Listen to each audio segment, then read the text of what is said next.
Bismillahirrahmanirrahim. Innal hamdalillah nahmaduhu wa nasta'inuhu wa nastaghfiruh wa na'udzu billahi min shururi anfusina wa min sayyiati a'malina. Man yahdihillahu fala mudhillalah wa man yudlilhu fala hadiyalah. Wa asyhadu an la ilaha illallah wahdahu la syarikalah wa asyhadu anna Muhammadan 'abduhu wa rasuluh. Amma ba'd.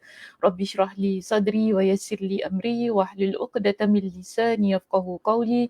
Rabbi zidni ilma warzuqni fahma. Allahumma inna nas'aluka ilman nafi'a wa rizqan tayyiba wa amalan mutaqabbala. Assalamualaikum warahmatullahi wabarakatuh.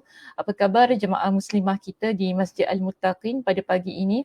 Mudah-mudahan semuanya dalam keadaan yang sihat sejahtera hendaknya dan ceria pada pagi yang tak hujan. Biasanya pagi-pagi ni hujan tapi alhamdulillah hari ini ada sinaran mentari, bunyi burung-burung berkicauan dekat sini lah ya.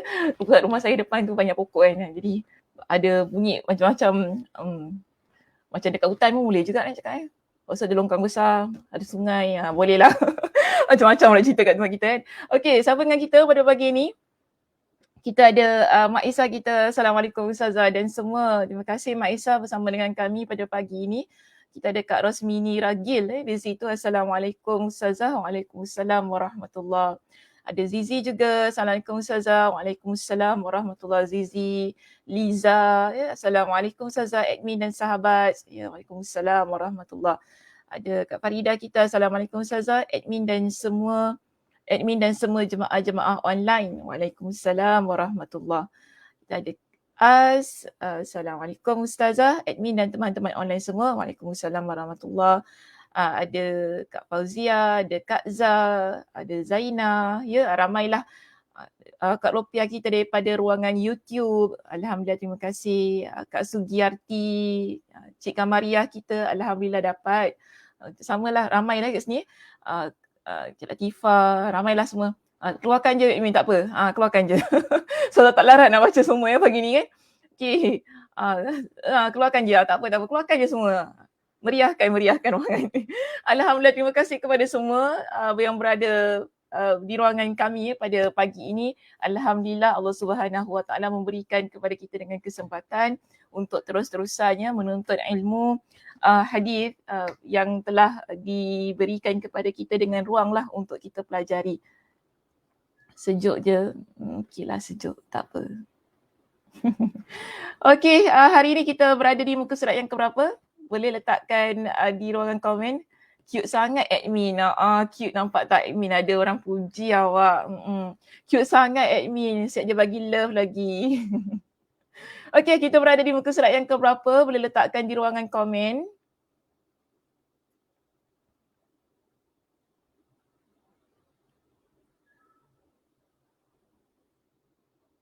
Muka surat 357.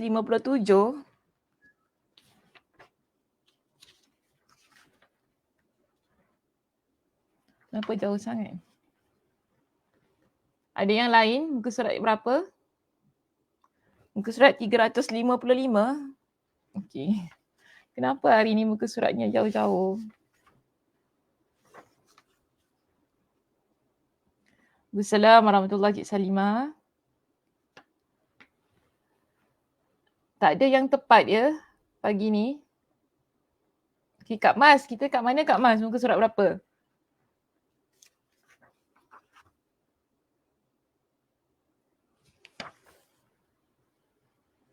Hari tu berhenti muka surat berapa? Kita belum syarahkan doktor. Hari tu baru 348, 349. Kita belum syarah cik. 348, 349. Jadi hari ni berapa? Itu hari tu. Hari ni tak tahu. Sorry, salah. Oh, salah. Dah lah, tak apalah. Main teka-teka. Penat saya ni. Muka surat 352 Kak Farida kita. Okey, tak apa. Kita lihat ya. Slide kita pada pagi ini. Adakah betul? Sebagaimana yang disebutkan oleh teman-teman kita. Ni bukan muka suratnya Sakinah. Sekejap ya. Okey, kita berada pada hadis yang kedua. Bab yang kedua, hadis 97 halaman 352. topik kita pada pagi ini, bab apa itu iman dan penjelasan perkara-perkaranya.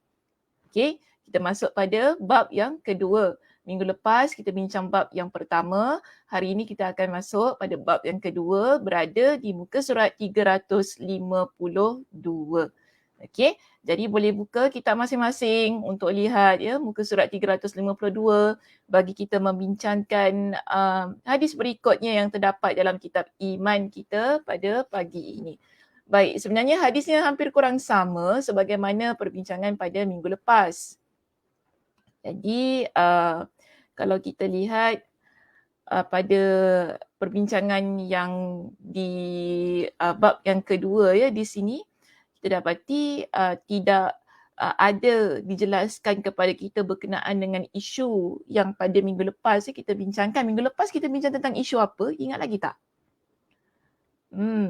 Ingat lagi tak kita bincang tentang isu apa minggu lepas? Sebelum saya masuklah pada hadis kita pagi ini. Terima kasih.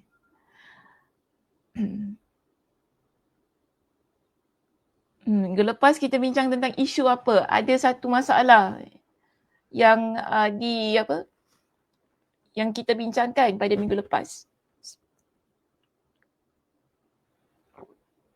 Tentang iman, betul kita bincang tentang iman. Tapi ada isu lain kan? Islam, iman dan ihsan. Ya, sebelum itu ada isu apa?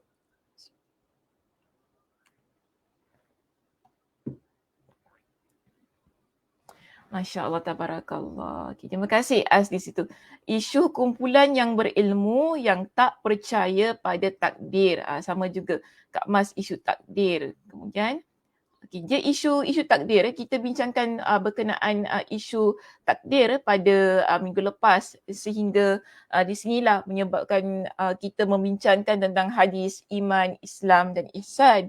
Jadi apabila ada berlaku ataupun ada wujudnya golongan yang mengingkari keimanan terhadap takdir yang telah Allah Subhanahu Wa Taala tetapkan, di situ kita dapati Abdullah ibn Umar iaitu anak kepada Umar bin Al-Khattab mengingkari hal tersebut. Maknanya dia kata aku berlepas diri daripada apa yang mereka percaya dan beritahu kepada mereka aku juga berlepas diri daripada apa yang mereka percaya.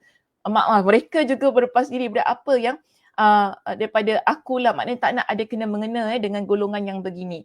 Dan seterusnya Abdullah ibn Umar didatangkan kepada kita dengan satu dalil iaitu hadis yang diriwayatkan oleh ayahnya Umar bin Al-Khattab berkenaan dengan kedatangan malaikat Jibril yang mana mengajarkan kepada mereka dengan ilmu. Okey, jadi pada pagi ini kita akan masuk kepada perbincangan yang sama tapi tidak menceritakanlah berkenaan tentang isu takdir itu. Namun di sini dia akan terus masuk kepada pertemuan malaikat Jibril itu tadi dengan Nabi SAW. Jika pada minggu lepas hadis yang dibawakan ialah riwayat daripada Umar bin Al-Khattab, pada pagi ini riwayat sanadnya ialah daripada Abu Hurairah radhiyallahu an.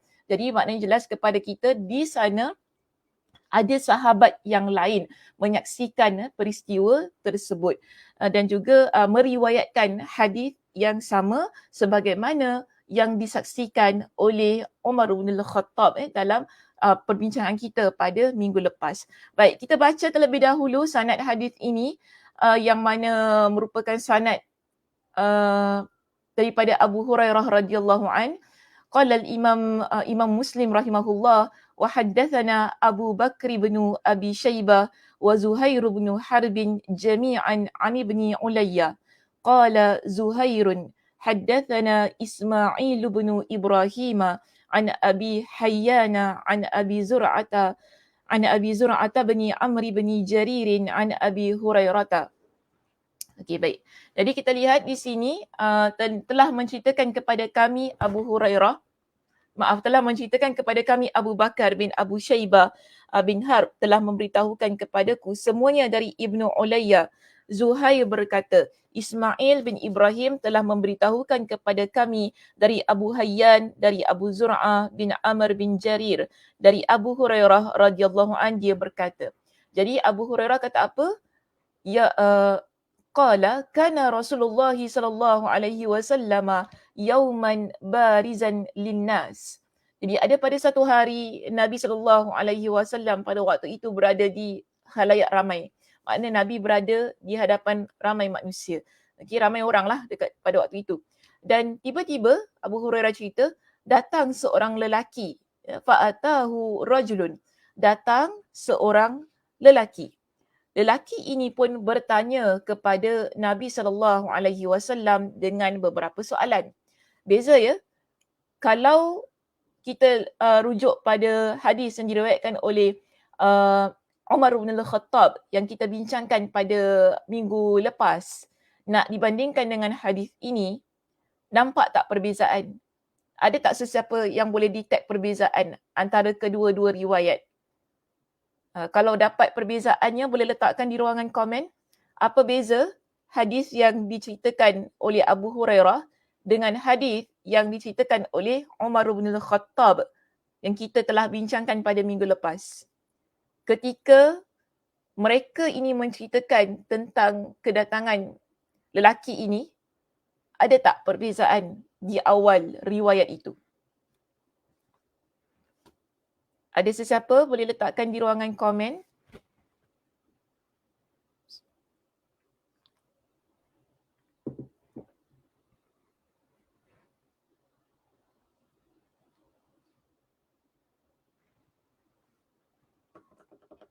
Ada tak?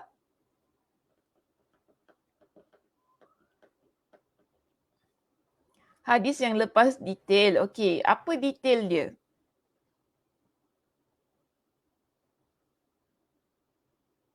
Explain apa dia punya detail tu apa? Dekat mana? Di awal riwayat ni, di mana letak kedetailannya tu?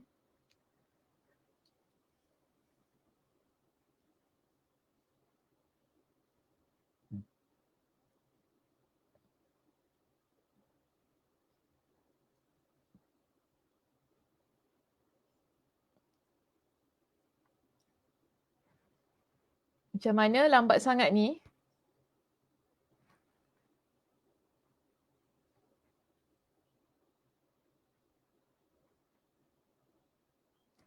Ada tak? Yang datang jumpa Rasulullah amat bersih dan bukan pendatang dari jauh. Okey. Kak Mas ya, hadis yang lepas. Okey. Kak Zah tentang lelaki yang mendatangi Nabi. Ya betul, tentang lelaki yang mendatangi Nabi. Apa dia? Kak Mas ada jawab sikit lah kat situ. Yang datang jumpa Rasulullah amat bersih dan bukan pendatang dari jauh. Boleh paparkan Ustaz Muslim jawapan daripada Kak Mas Aziz ni? Yang datang jumpa Rasulullah amat bersih dan bukan pendatang dari jauh. Mana dia? Okey, tak apa. Yang datang jumpa Rasulullah amat bersih dan bukan pendatang dari jauh.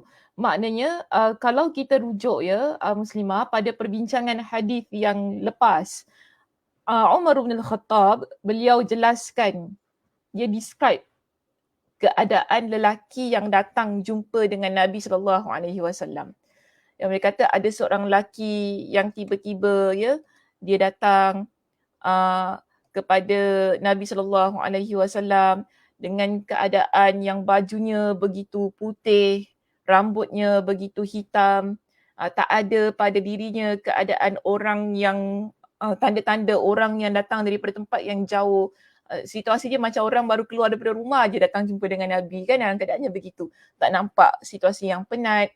Jadi Umar bin Al-Khattab dalam riwayat yang lepas, beliau jelaskan, dia describe keadaan lelaki itu. Namun bila kita masuk pada hadis yang diriwayatkan oleh Abu Hurairah, dia tak sebutkan tentang situasi lelaki itu. Ni beza ya antara kedua-dua riwayat tersebut. Bila kita baca dalam hadis ini, Abu Hurairah dia terus masuk dengan soalan yang diajukan oleh lelaki tersebut kepada Nabi sallallahu alaihi wasallam. Okay, apa soalannya? Soalannya sama ya sebagaimana soalan yang diceritakan oleh Umar bin Al-Khattab pada hadis kita yang lepas, iaitu soalannya dia tanya kepada Nabi, "Ya Rasulullah, mal iman?" Okay, apa itu iman? Sebagaimana tadilah yang ramai kata kita bincang tentang isu iman, Islam, ihsan, ada sebut tadi kan yang keluarkan dekat ruangan komen. Jadi kita lihat di sini soalan pertama yang lelaki ini tanya kepada Nabi sama sebagaimana yang diceritakan juga oleh Umar bin Khattab, iaitu dia tanya tentang Nabi, apakah itu iman? Jadi dalam jawapan ini Nabi SAW pun menyebutkan, Nabi kata an tu'mina billahi wa malaikatihi wa kitabihi wa liqaihi wa rusulihi wa tu'mina bil ba'thil akhir. Jadi jawapan dia ada kelainan sedikit pada lafaz ini. Okey, kelainan sedikit pada lafaz ini yang mana Nabi SAW jawab, Nabi kata apa? Kamu beriman kepada Allah, malaikatnya, kitabnya, perjumpaan dengannya. Kalimat ini tidak ada, lafaz ni tidak ada pada perbincangan yang lepas. Jadi di sini dia kata waliqaihi, itu kita beriman pada pertemuan dengan Allah Subhanahu Wa Taala. Maknanya satu masa nanti di akhirat kelak kita akan bertemu dengan Allah Subhanahu Wa Taala. So kita beriman dengan situasi itu. Kemudian yang terakhir Nabi kata apa? Wa tu'mina bil ba'thil akhir. Ini dia punya lafaz berbezalah sebenarnya nak cerita tentang hari kiamat. Cuma Nabi di sini menggunakan lafaz wa tu'mina bil ba'thil akhir, iaitu engkau beriman dengan hari kebangkitan yang akhir. Maknanya hari kiamat. Setelah itu, lelaki ini pun tanya dengan soalan yang kedua. Jika kita rujuk pada perbincangan yang lepas, riwayat yang lepas, lelaki itu dia kata apa? Lelaki itu ada kata apa? Ini soalan. Susah jugalah mengajar mengajar online ni. Saya tak puas nak tanya, nak tunggu jawapan lambat. Lelaki ni dia tanya keadaan yang tak berapa sihat. Takut saya mudi okay. Tunggu lama sangat. Dia lelaki ni pun jawab sadaqta kan, bila dia jumpa, bila dia dengar jawapan daripada Nabi tu, lelaki tu pun kata engkau benar. Yang menyebabkan Umar bin Khattab dia rasa hairan dengan apa yang disebutkan oleh lelaki tersebut. Bila dia dah tanya kepada Nabi, dia pula yang membenarkan apa yang ditanya, apa yang dijawab oleh Nabi sallallahu alaihi wasallam. Jadi kalau kita lihat pada riwayat ini, pada bab yang kedua ini, tidak ada lafaz sadaqta yang ada pada riwayat ini. Dia terus masuk kepada soalan yang kedua, iaitu dia pun tanya kepada Nabi lepas dia dengar jawapan Nabi tentang keimanan tu kan. Dia tanya kepada Nabi, qala mal Islam? Qala ya Rasulullah, mal Islam? Dia tanya kepada Nabi. Qala, Nabi pun jawab, apakah itu Islam? Nabi jawab, al-Islamu an ta'budallah al-Islamu an ta'budallah wa la tusyrika bihi syai'a wa tuqimas salata al-maktubata wa tu'addiyaz zakata al-mafrudata wa tasuma Ramadan. Jadi dalam jawapan ini untuk apakah itu Islam? Nabi SAW menjawab, Nabi kata, Islam adalah kamu menyembah Allah dan tidak menyekutukannya dengan sesuatu apapun. Mendirikan solat yang wajib, membayar zakat yang difardukan dan berpuasa Ramadan. Okey, apa yang tak ada dalam jawapan ini? Jika nak dibandingkan dengan jawapan pada minggu lepas. Okey, betul Kak Mas. Mak Isa pun jawab sama. Membenarkan jawapan Nabi, Kak Mas, hadis yang lepas menjawab kau benar, yang ini tiada, betul. Sekarang soalan saya, Nabi jawab tentang Islam ni pada riwayat ini. Apa yang tak ada dalam jawapan ini jika nak dibandingkan dengan jawapan pada minggu lepas? Dalam jawapan ini kata, an ta'budallaha wa la tusyriku bihi syai'a wa tuqimas salatal maktubah. Engkau menyembah Allah, engkau menyembah Allah dan tidak mensyirikkan Allah dengan satu apa pun. Kemudian dia kata, Nabi kata, engkau mendirikan salat yang wajib, engkau menunaikan zakat yang fardu dan engkau berpuasa di bulan Ramadan. Apa beza dengan jawapan pada riwayat yang lepas?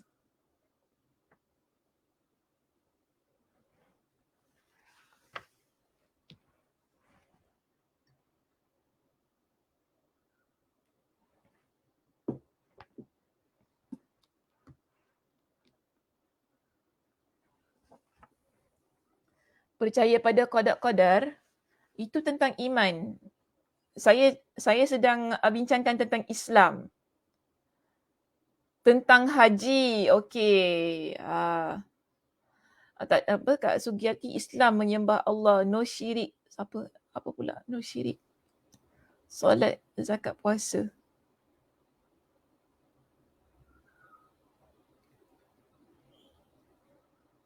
Beza tak sebut tunaikan haji, ya betul. Ya, bezanya tidak sebutkan tunaikan haji. Kemudian dalam riwayat yang ini disebutkan tentang menyembah Allah dan tidak mensyirikkannya. Jika riwayat yang lepas, Nabi menyebutkan tentang mengucap 2 kalimah syahadah. Okey, tapi itu sebenarnya dah boleh masukkan, mengucap 2 kalimah syahadah tu dah boleh masukkanlah dalam kategori menyembah Allah dan tidak mensyirikkan Allah dengan satu apapun. Ini berkaitan dengan akidah di situ. Tapi di sini dalam jawapan ini yang jelasnya tidak disebutkan tentang menunaikan ibadah haji kepada mereka yang mampu. Sebagaimana jawapan Kak Zah dan juga Kak Sugiyarti kita di situ. Okay, terima kasih. Baik, seterusnya. Okay, lelaki ini pun bertanya kepada Nabi SAW dengan soalan yang berikutnya. Dia tanya kepada Nabi, lepas Nabi SAW jawab, dia tanya kepada Nabi. Ini sama dengan perbincangan kita pada minggu lepas. Dia tanya, qala ya Rasulullah mal ihsan? Qala an ta'budallaha ka'annaka tarahu fa innaka illa tarahu fa innahu yaraka. Dia bertanya lagi, wahai Rasulullah, apakah itu ihsan? Baginda menjawab, kamu menyembah Allah seolah-olah kamu melihatnya.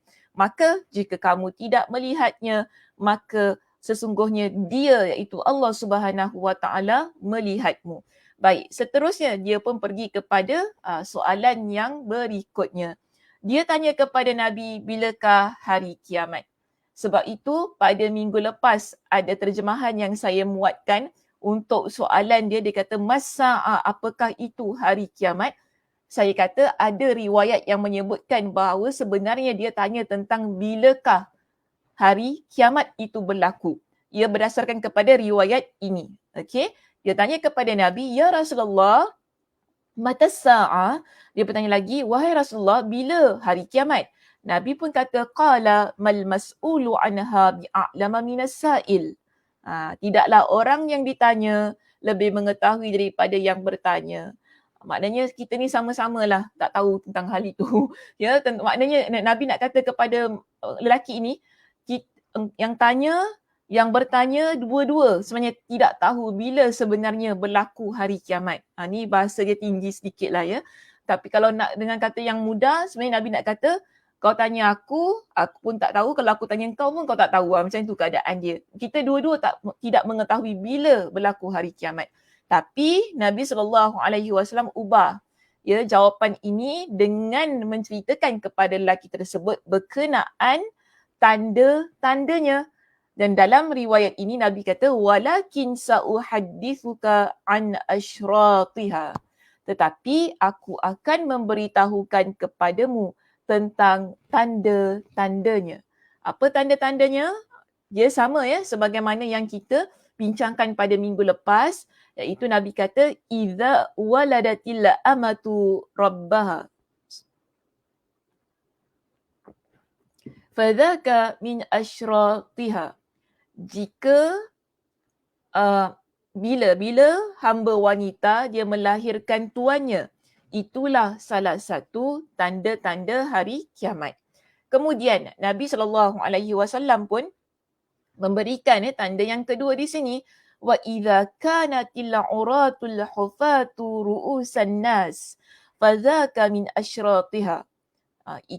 Jika bila ada orang yang telanjang, maknanya dia tidak berpakaian tanpa alas kaki, dia pun tidak pakai sepatu, ni maksudnya. Namun dia menjadi pemimpin manusia. Dia menjadi pemimpin manusia. Fadzaka min asyratiha, itu adalah salah satu tandanya. Kemudian yang ketiga, kalau kita lihat kepada riwayat yang pertama perbincangan kita minggu lepas, kedua tanda ini dicantumkan dalam satu lafaz. Tapi untuk perbincangan kita pada pagi ini, dia bahagikan kepada 3. Dia bagi kepada 3 dan akhirnya yang ketiga ini dikeluarkan daripada lafaz yang kedua. Jadi dia jadi macam ini. Wa idza tatawala ri'aul bahmi fil bunyan fadzaka min asyratiha. Iaitu dia kata, Nabi kata, apabila pengembala kambing saling meninggikan bangunan, itulah salah satu tandanya. So kita ada 3. Kalau minggu lepas kita bincang ada 2. Sebenarnya tanda yang kedua tu untuk riwayat yang bab kedua ini dia bahagikan kepada 2. Tapi sama sajalah, tak ada bezanya. Cuma dia bahagikan, dia pecahkan menjadi lebih banyaklah pada poin-poin itu.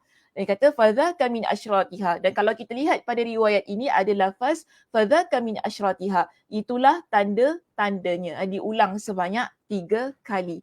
Dan bezanya, menariknya dalam riwayat hadis ini, Abu Hurairah radhiyallahu an dia menceritakan bahawa Nabi SAW ada menyebut tentang satu lagi lafaz yang mana tidak diceritakan oleh Umar bin Al-Khattab dalam riwayatnya pada minggu lepas yang telah kita bentangkan. Dan dalam riwayat ini kita dapati bahawa Abu Hurairah dia sambung lagi kisah ini dengan satu bacaan. Maaf ini saya terbalik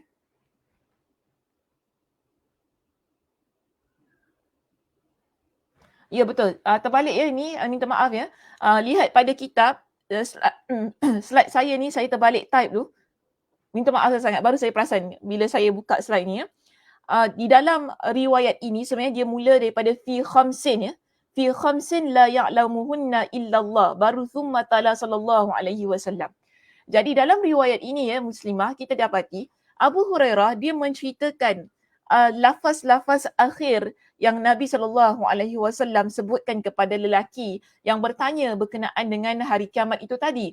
Dan di sini Nabi SAW jelaskan kepada lelaki itu fi khamsin la ya'lamuhunna illallah. Slide saya silap, dia bermula pada perkataan fi khamsin la ya'lamuhunna illallah. Nabi kata ada 5 perkara.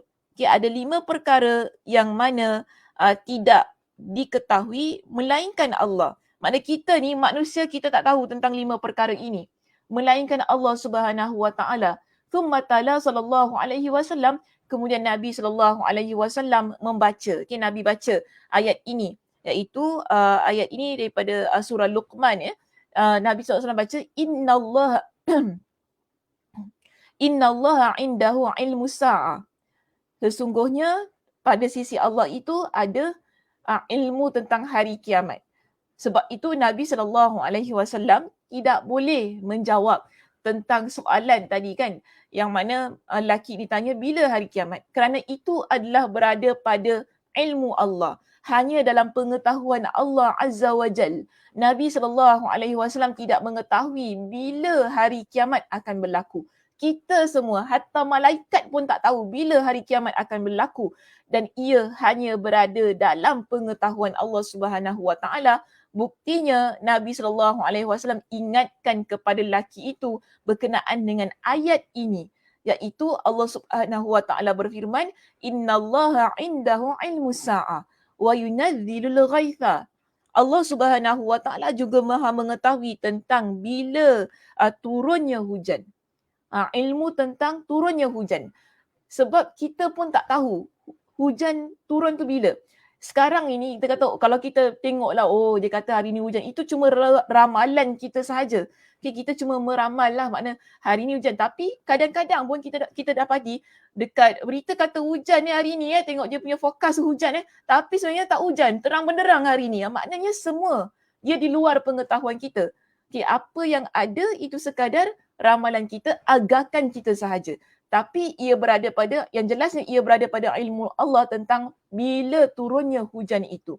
Kemudian dalam ayat ini dijelaskan kepada kita, ada 2 tadi. Pertama tentang hari kiamat, seterusnya kedua tentang turun hujan. Wa ya'lamu ma fil arham. Ini yang ketiga. Yang ketiga disebutkan bila. Yang ketiga disebutkan bahawa mengetahui apa yang ada di dalam rahim. Allah Subhanahu Wa Taala Maha mengetahui apa yang ada di dalam rahim seorang wanita. Mungkin kita kata, oh, kita boleh scan apa Ustazah? Kan? Sekarang kita boleh scan apa Ustazah? Boleh tengok bayi lelaki ke perempuan ke apa kan? Tapi kita belum tentu. Kita belum tentu untuk memastikan adakah bayi ini dia akan selamat untuk keluar ataupun tidak. Ini semua berada pada pengetahuan Allah. Yang kita ada cuma pada pengetahuan kita sahaja. Teknologi yang ada pada hari ini, dia masih lagi tidak boleh untuk melawan pada pengetahuan Allah Subhanahu Wa Taala. Kan Allah Subhanahu Wa Taala sebelum kita scan lagi baby tu kan dalam rahim tu, Allah dah tahu dah anak ni anak perempuan ke anak lelaki. Maknanya Allah Subhanahu Wa Taala Maha mengetahui. Kan Allah dah tahu dah anak ini dia sempurna ataupun tidak. Anak ini dia mungkin besar nanti jadi autism ke tidak. Allah Subhanahu Wa Taala Maha mengetahui tentang semua itu. Kita tahu, kita tak tahu. Sebab ini maksudnya Allah tu Maha mengetahui apa yang ada pada rahim seorang wanita. Kan Allah Subhanahu Wa Taala Maha mengetahui janin ini adakah ia akan sempat untuk bertukar menjadi seorang bayi. Ada orang tak tahu pun dia pregnant, betul tak? Dia tak tahu pun dia hamil.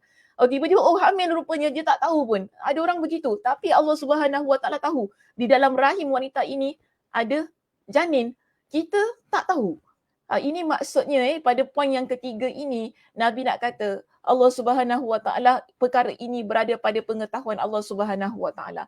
Hatta teknologi yang ada pada kita ni hari ini dia tak boleh untuk challenge apa yang ada dalam pengetahuan Allah Subhanahu Wa Taala. Okey, seterusnya dalam ayat ini Allah Subhanahu Wa Taala berfirman wa ma tadri nafsum madza taksibu ghada. Yang keempat, seseorang manusia dia tidak tahu apa yang akan dia lakukan pada esok harinya. Walaupun ya muslimah kita kata hari ini kita plan. Esok kita nak buat apa? Saya plan. Esok saya nak pakai tudung warna apa? Baju apa? Slide saya warna apa? Kan saya plan, maknanya saya rancang. Okay, esok saya nak bangun pukul berapa? Saya nak prepare semua pukul berapa? Saya nak mengajar jam berapa? Semua. Kita plan semuanya untuk esok. Tapi belum tentu apa yang kita rancang keesokan harinya, itulah yang akan kita buat. Kita tak pernah tahu, esok tiba-tiba pukul 8 dapat berita, rupa saudara kita meninggal. Kita tak jadi mengajar. Kita tak tahu kan, betul tak? Ini maksudnya dalam ayat ini yang Allah Subhanahu Wa Taala ingatkan kepada kita, yang Nabi SAW tekankan kepada lelaki itu, perkara ini engkau tak tahu. Kita tak tahu esok nak jadi apa. Esok apa yang bakal berlaku. Itu berada dalam pengetahuan Allah Subhanahu Wa Taala. Nak kata macam inilah, kalau tentang esok pun kita tak tahu, apatah lagi tentang lusa, tulat, minggu depan, kan? Setahun akan datang, 10 tahun akan datang, kita tak tahu. Sebab itu, yang terakhir di sini Allah Subhanahu Wa Taala ingatkan kepada kita, wa ma tadri nafsun bi ayyi ardin tamut. Seseorang dia pun tidak tahu dia akan mati di bumi yang mana. Maknanya dia tak tahu dia akan mati di mana. Kita akan meninggal dunia di Singapura, belum tentu muslimah. Kita tak tahu kita meninggal dunia di mana. Mungkin tengah jalan-jalan dekat Batam, meninggal dekat Batam. Allahuakbar lah ya, Batam Ustazah Sakinah. Yelah ya, dah lama tak masuk Batam kan orang kata. Tiba-tiba tengah shopping kat Batam, meninggal kat Batam pula. Kita tak tahu kan bila kita meninggal dan di mana kita meninggal. Semua ini berada dalam pengetahuan Allah Subhanahu Wa Taala. Dan Nabi ingatkan kepada lelaki itu 5 perkara ini.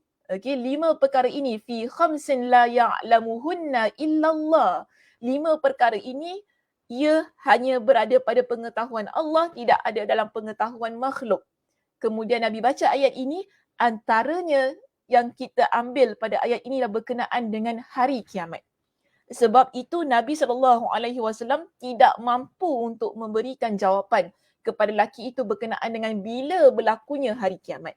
Tapi Nabi SAW memberikan dengan jawapan yang lain lah ya. Nabi memberikan satu yang berada pada pengetahuan Nabi, iaitu tentang tanda-tandanya. Yang kita tahu sekarang ini berkenaan dengan tanda-tandanya sebagaimana yang juga telah diajarkan oleh Nabi SAW kepada kita. Dan itulah yang Nabi SAW sampaikan kepada lelaki tersebut.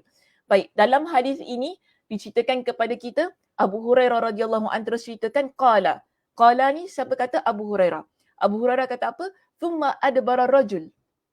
Faqala Rasulullah sallallahu alaihi wasallam, ruddu alayya ar-rajula فأخذوا ليردوه فلم يروا شيئا فقال رسول الله صلى الله عليه وسلم هذا جبريل جاء ليعلم الناس دينهم. Nabi, setelah Nabi baca ayat Al-Quran itu kepada lelaki tersebut, iaitu surah Luqman pada ayat yang ke-34. Nanti boleh refer ya muslimah semuanya, surah Luqman pada ayat yang ke-34. Apa yang berlaku, lelaki itu pun terus pergi. Lelaki itu pergi, dia beredar. Sama sebagaimana yang diceritakan oleh Umar bin Al-Khattab dalam riwayat yang lepas yang telah kita tampilkan.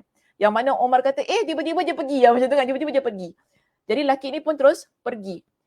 Namun pada waktu itu Nabi SAW memerintahkan kepada para sahabat untuk mencari lelaki ini. Nabi kata apa? Suruh lelaki itu kembali kepadaku. Nabi kata panggil balik lelaki itu. Datang jumpa aku. Mereka pun berusaha memanggilnya lagi. Jadi mereka ni nak kejar dia, nak cari dia. Namun mereka tidak melihat sesuatu pun. Jadi bila mereka ni bangun nak cari lelaki ini yang baru pergi tu kan, tiba-tiba dah tak ada dah. Macam itu. Hilang. Lelaki tu hilang.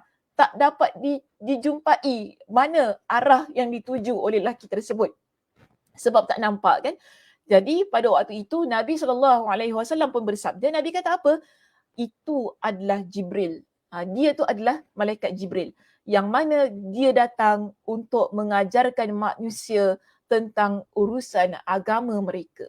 Iaitu malaikat Jibril itu datang, dia tanya kepada Nabi SAW dengan soalan-soalan yang berkenaan dengan apa itu iman, apa itu Islam, apa itu ihsan, berkenaan dengan hari kiamat ini semua kan. Lalu Nabi SAW membacakan surah Luqman pada ayat yang ke-34 tersebut. Kita dapati bahawa ini adalah antara cara bagaimana ilmu itu sampai kepada kita. Ilmu itu sampai kepada para sahabat. Melalui soal jawab itulah berlakunya sesi pengajian agama pada waktu itu. Sebab itu Nabi SAW kata apa? Malaikat itu datang, dia nak mengajarkan manusia tentang urusan agama mereka. Hal-hal yang berkaitan dengan agama kita ini. Okay. So kalau kita lihat ya muslimah, pada muka surat 354 kita ada riwayat yang ke-98 di situ. Kita tak tinggalkan sahaja ya, saya tak nak bacalah riwayat itu. Kemudian kita juga ada bab yang ketiga. Bab yang ketiga ini bab apa itu Islam dan penjelasan tentang perkara-perkara berkaitan dengannya. Dia sebenarnya adalah hadis yang sama dengan sedikit beberapa penjelasan. Tapi saya nak tinggalkan ya hadis di nombor di bab yang ketiga, hadis di bab yang ketiga ini kerana dia hampir sama dengan hadis yang kedua dan saya mengharapkan agar muslimah-muslimah semua nanti dapat baca sendiri. Sebab kalau saya baca dia jadi pengulangan yang samalah ya, kisah penceritaan dalam penceritaan, cuma ada beberapa lafaz yang sedikit berbeza dengan bab yang kedua tadi dan juga bab yang pertama. Di 1, 2 dan 3 dia sebenarnya adalah hadis yang sama. Hadis kita nombor 99 muka surat 355 adalah hadis yang sama, cuma ada sedikit perubahan ataupun penambahan pada lafaz-lafaznya. Namun masih lagi nak cerita tentang apa itu iman, apa itu Islam, apa itu ihsan dan juga berkenaan dengan hari kiamat. Dan riwayat yang ketiga adalah riwayat daripada Abu Hurairah. Abu Hurairah. Sekali lagi ya, riwayat daripada Abu Hurairah. Ingat ya, nombor 1 riwayat daripada Umar bin Al-Khattab. Nombor 2 riwayat daripada Abu Hurairah. Nombor 3 masih lagi riwayat daripada Abu Hurairah radhiyallahu anhum.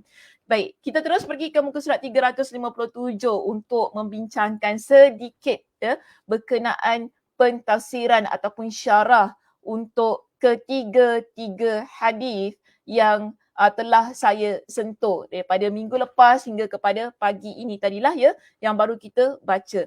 Jadi semua muslimah dipersilakan buka muka surat 357. Bagi yang ada kitab ya, sila buka muka surat 357. Di situ kita ada satu poin tafsir hadis 93 hingga 99. Jadi metodologi perbincangan Imam An-Nawawi dia begitu. Dia akan tampilkan semua hadis terlebih dahulu, okey, kemudian barulah dia akan tafsirkan, dia akan syarahkan. keseluruhan hadis-hadis ini berdasarkan kepada nombor itu tadilah ya, 93 hingga 99. Jadi metodologi penyusunan kitab ni begitu. Jadi maknanya jangan kata lamanya nak tafsir hadis, lamanya nak syarah hadis. Kita ni ihtiram lah ya, kita menghormati bagaimana para ulama ni mereka menyusun perjalanan kitab mereka. So kita ikutlah ya bagaimana mereka ini nak syarahkan.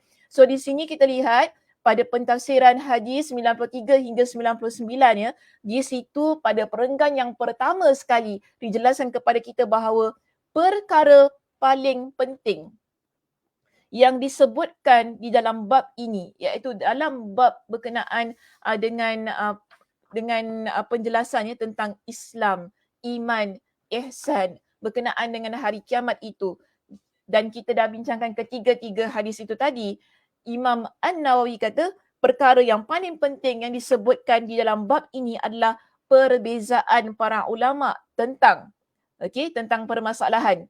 Permasalahan apa? Iaitu iman dan Islam. Jadi ada 3 perkara yang dibincangkan oleh para ulama menerusi hadis itu tadi. Pertama, mereka berbeza pendapat tentang maksud iman dan Islam daripada sudut keumuman dan kekhususannya. Adakah dia satu maksudnya yang umum dan bagaimana kita nak faham ia daripada sudut yang lebih khusus, ini akan dibincangkan dalam pentafsiran hadis ini ataupun syarah hadis ini. Kemudian satu lagi isu yang akan dibincangkan dalam syarah hadis ini ialah apakah iman itu dapat bertambah atau berkurang. Adakah iman itu naik turun, dia berkurang bertambah, kalau dia naik macam mana, dia turun macam mana, ni juga akan dibahaskan di kalangan para ulama. Kemudian yang seterusnya, apakah amal perbuatan termasuk bahagian dari iman atau tidak?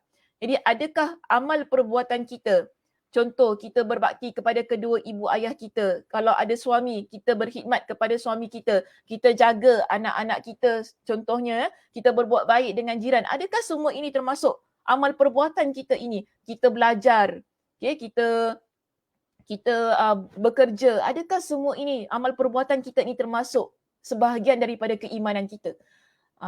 So ini semua akan dibincangkan dalam syarah pada hadis 93 hingga 99.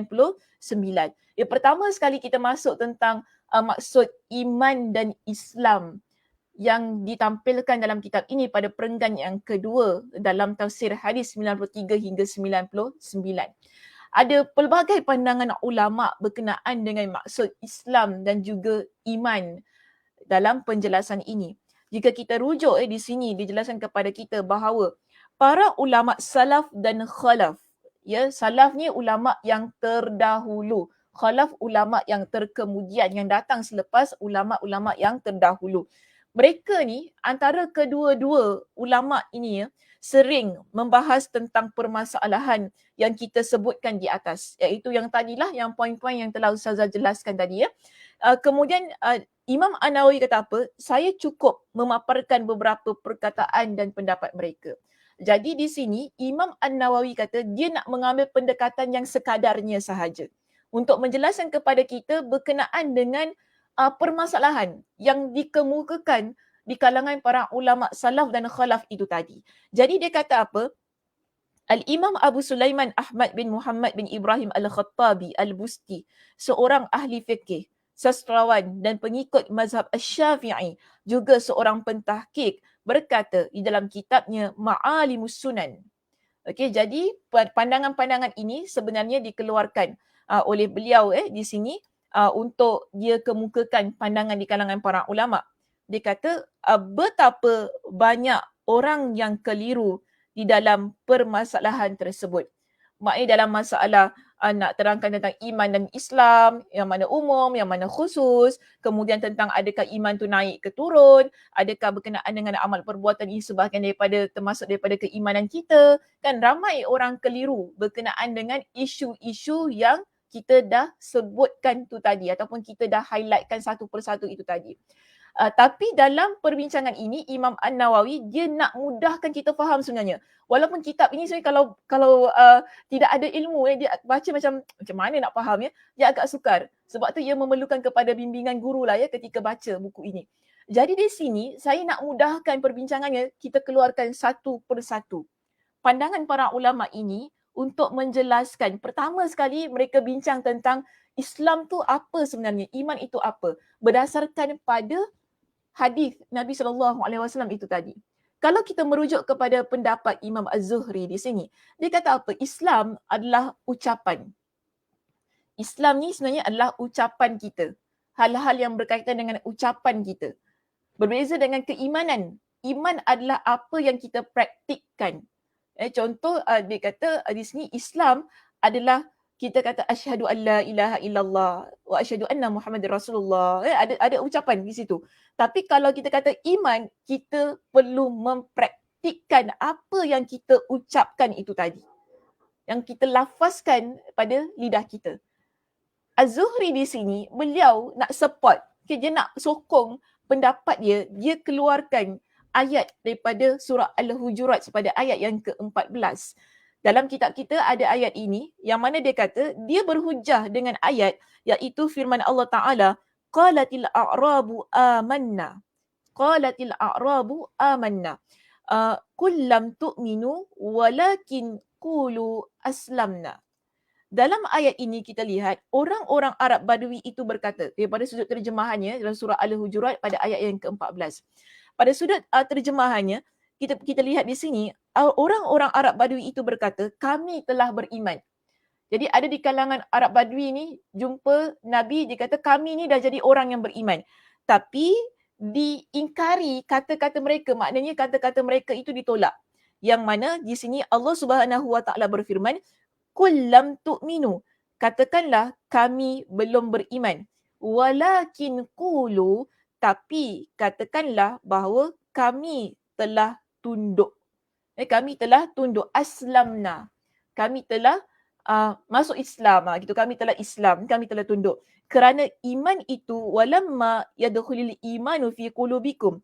Kerana iman itu belum masuk ke dalam hatimu. Maknanya belum betul-betul berada pada hatimu. Berdasarkan kepada surah Al-Hujurat ayat yang ke-14 ini, kita lihat kenapa?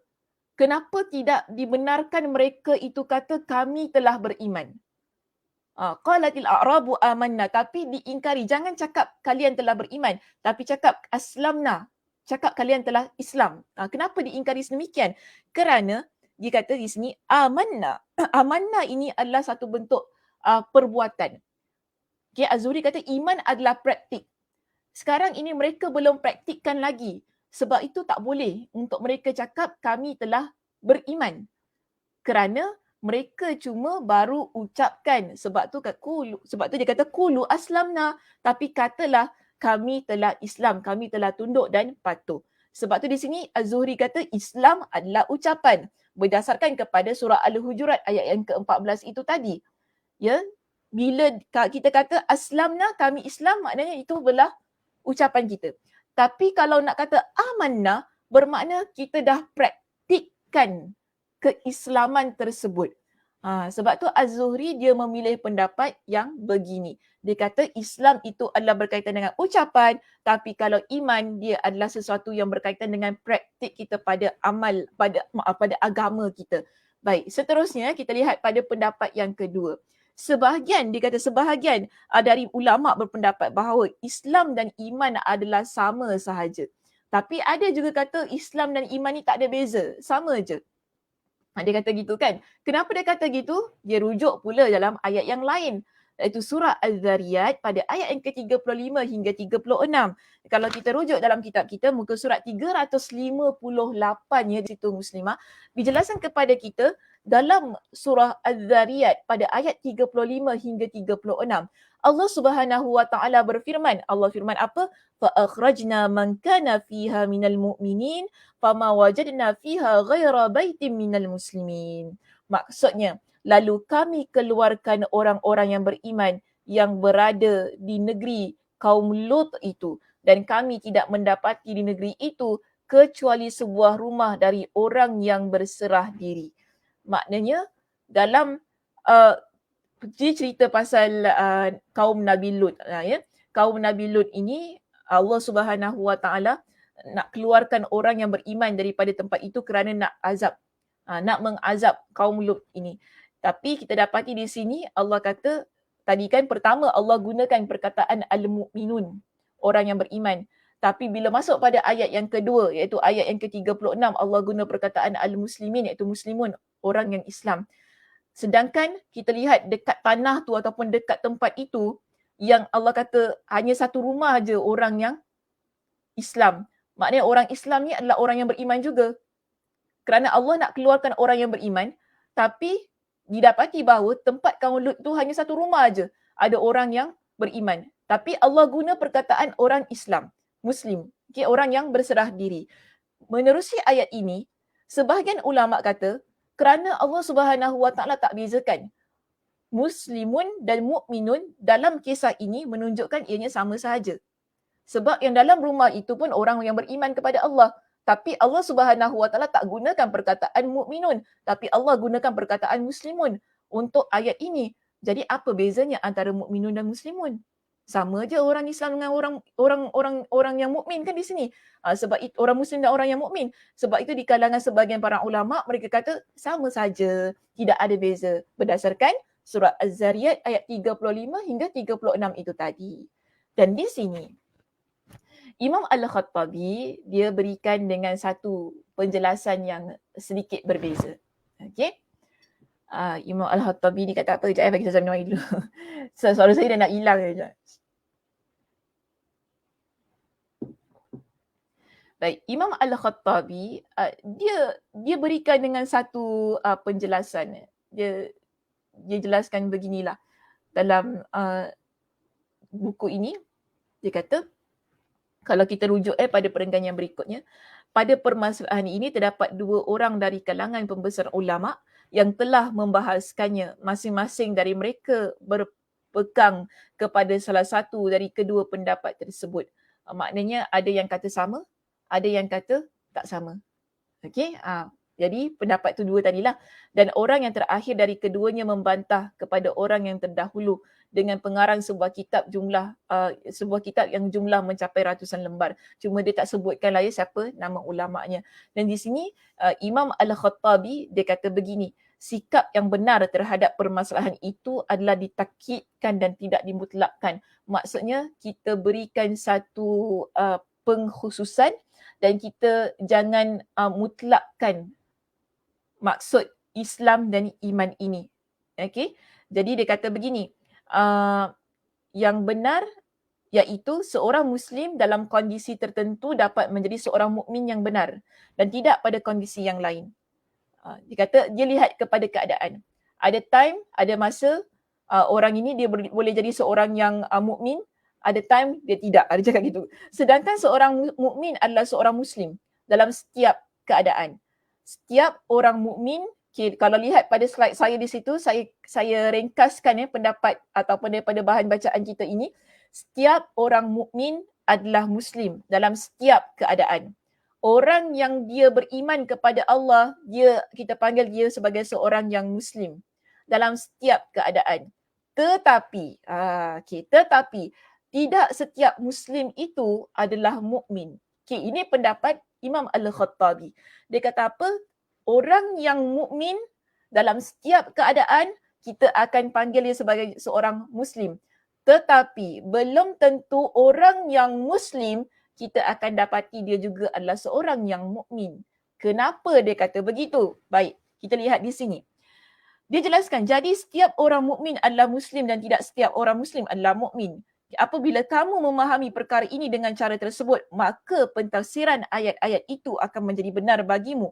Pembahasan akan menjadi lebih objektif dan tidak ada sesuatu pun yang akan menyelisihinya. Dia jelaskan sekali lagi, iman adalah membenarkan. Bila kita kata kita seorang muslimah yang beriman kepada Allah, maknanya kita membenarkan semua itu. Sedangkan Islam adalah bentuk kita menyerahkan diri dan tunduk atau patuh.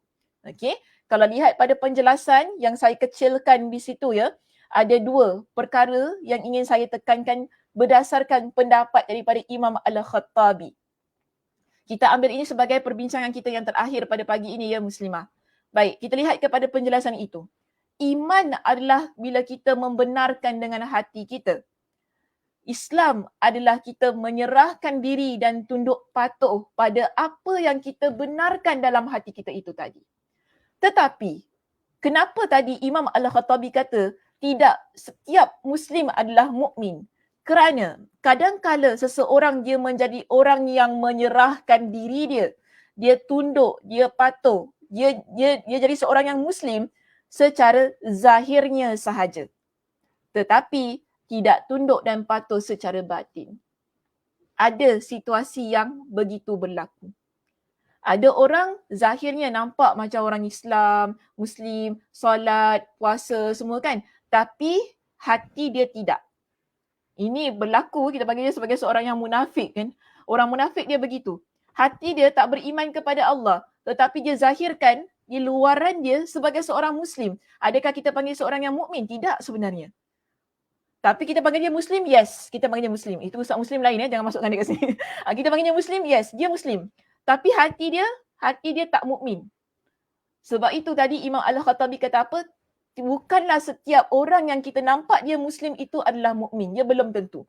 Kerana ramai orang dia boleh menunjukkan secara zahirnya sebagai seorang yang beriman kepada Allah, yang mempraktikkan, yang menyerahkan dirinya kepada Allah Subhanahu Wa Taala. Tapi batin dia, adakah dia mukmin? Belum tahu lagi.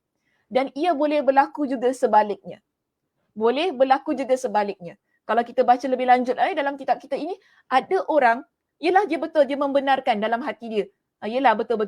Tapi adakah dia menyerahkan diri dia kepada Allah? Maknanya dia tunduk patuh, dia seorang Muslim pada zahirnya? Tak. Kan ada orang begitu. Hati dia betul lah. Allah tu ada. Yelah Nabi tu adalah pesuruh Allah, betul. Okey, semua dia benarkan. Tapi adakah dia buat apa yang dia benarkan?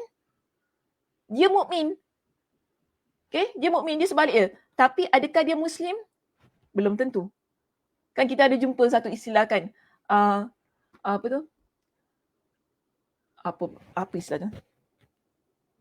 Orang Muslim yang tak mempraktikkan. Ada Muslim yang tidak mempraktikkan. Ada, saya lupa apa bahasa Inggeris dia tu. Boleh tulis kat situ kalau siapa-siapa yang ingat. Dia tak praktikkan. Dia Islam tapi dia tak praktikkan keislaman dia. Not practicing Muslim. Yes, macam tu. Dia orang yang tak mempraktikkan keislaman dia. Dia berlaku sebaliknya. Okay, berlaku sebaliknya. Tapi yang pasti, kita pasti ada satu keadaan, yes, non-practicing Muslim, non-practicing Islam, Islam ke Muslim tak tahulah. Tapi yang pastinya kita dapati, yang jelas di sini, kalau seseorang dia benar-benar mukmin, dia benar-benar beriman kepada Allah Subhanahu Wa Taala, kita akan lihat dia sebagai seorang Muslim. Okey, mukmin dan Muslim sekali. Tapi ada kondisi-kondisi, ada beberapa situations yang mana susah untuk kita kata dia mukmin dan Muslim sekaligus. Kerana sebagaimana yang dikatakan oleh Imam Al-Khattabi itu tadi, ada situasi, ada keadaan yang mana seseorang itu dia Muslim tapi dia tak mukmin. Ada juga situasi yang mana dia mukmin tapi dia tak Muslim. So dia jelaskanlah ya begitu dalam perenggan yang tersebut itulah. Okay, itu saja yang saya nak jelaskan pada pagi ini. Saya tak nak bawa banyak-banyak kan, nanti takut pening. Sebab nanti kita akan masuk lagi pada perbahasan-perbahasan yang lebih mendalam berkenaan dengan hadis ini. Pada pagi ini, pegang ini saja dulu lah ya, berkenaan dengan pandangan para ulama tentang ini, kita panggil ia sebagai perbezaan maksud ataupun perbezaan kefahaman tentang makna iman, Islam, ya. Yang ada kata iman itu adalah kita mempraktikkan, ada kata Islam adalah satu bentuk ucapan, ada yang kata Islam dengan iman ni sama saja, dan ada juga kata iman itulah sesuatu yang kita benarkan, Islam itu adalah kita praktikkan. Dia lebih kepada perbezaan pandangan di kalangan para ulama berkenaan dengan istilah ini. Okay, tapi kalau kita nak mudah faham itu tadi, lihat kepada penjelasan yang saya dah letakkan pada 2 poin tersebut ya. Kalau nak lebih mudah sangat, di situ ialah kita kata iman adalah sesuatu yang kita benarkan, Islam adalah bentuk kita menyerahkan diri kita kepada apa yang kita benarkan. Dengan kata lain, kita merealisasikan keimanan itu menerusi keislaman kita. Okay, kita dah ada keimanan, Tapi bagaimana kita nak merealisasikan keimanan itu dengan keislaman kita kepada Allah Subhanahu Wa Taala. Iaitu dengan kita tunduk, menyerahkan diri, patuh, taat kepada Allah Subhanahu Wa Taala. Dan istilah Muslim dengan mukmin ini dia boleh berlaku untuk satu orang sekaligus, tapi kadang-kadang dia hanya layak untuk dapat salah satu saja daripada istilah itu. Yang penting kita kata kita semua adalah seorang muslimin dan muslimat. Sebab tu bila kita apa-apa kita tak kata semua muslimin, semua mukminin dan mukminat dipersilakan hadir. Kita tak kata begitu. Kita kata apa muslimin dan muslimat kan? Kita gunakan ayat yang begitu. Kerana kefahaman yang beginilah kita tak kata tak ada pun kita nak jumpa. Itu salah tu. Kalau sekiranya kata ya orang-orang yang beriman, orang-orang beriman lah. Kita tak kata begitu. Kita pun tak kata wahai orang-orang muslimin, mukminin, mukminat dekat poster ke apa, tak ada. Semua mukminin dan mukminat dipersilakan hadir. Tak ada. Kita tak kata begitu. Sebab itu salah penggunaan yang silap. Lafaz ataupun istilah yang salah bila kita gunakan. Yang cantik, yang tepat, yang lebih lembut untuk semua ialah muslimin dan muslimat. Sebab kita tak tahu apa yang ada pada hati manusia.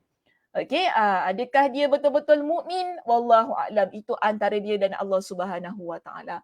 Cuma ini sebagai satu perbincangan yang mana kita lihat ia perbincangan yang agak sedikit mendalam berkenaan dengan istilah iman dan Islam itu tadi, yang mana mudah-mudahan ia menambahkan nilai pada pengetahuan kita yang selama ini kita miliki. Okey, wallahu a'lam bissawab. Insya-Allah kita akan sambung perbincangannya pada minggu hadapan. Perbincangan sebab saya tak nak bawa lagi, nanti takut pening.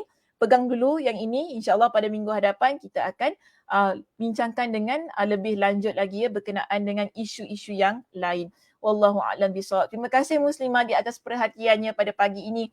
Mudah-mudahan Allah Subhanahu Wa Taala memberikan kepada kita dengan kesihatan, berikan kepada kita dengan kesempatan sekali lagi untuk bertemu pada minggu hadapan. Terima kasih atas penjelasan yang rapi dan panjang lebar ya Kak Zah. Saya rasa macam ringkas sedikit pagi ni. Panjang lebar ya, alhamdulillah lah ya. Mudah-mudahan panjang lebar, mudah-mudahan dapat difahami. Okay, terima kasih semuanya. Mudah-mudahan kita dapat jumpa pada minggu hadapan. Sekali lagi, saya tutup dengan tasbih kafarah. Subhanakallahumma wa bihamdika. Asyhadu an la ilaha illa anta astaghfiruka wa atubu ilaik. Assalamualaikum warahmatullahi wabarakatuh.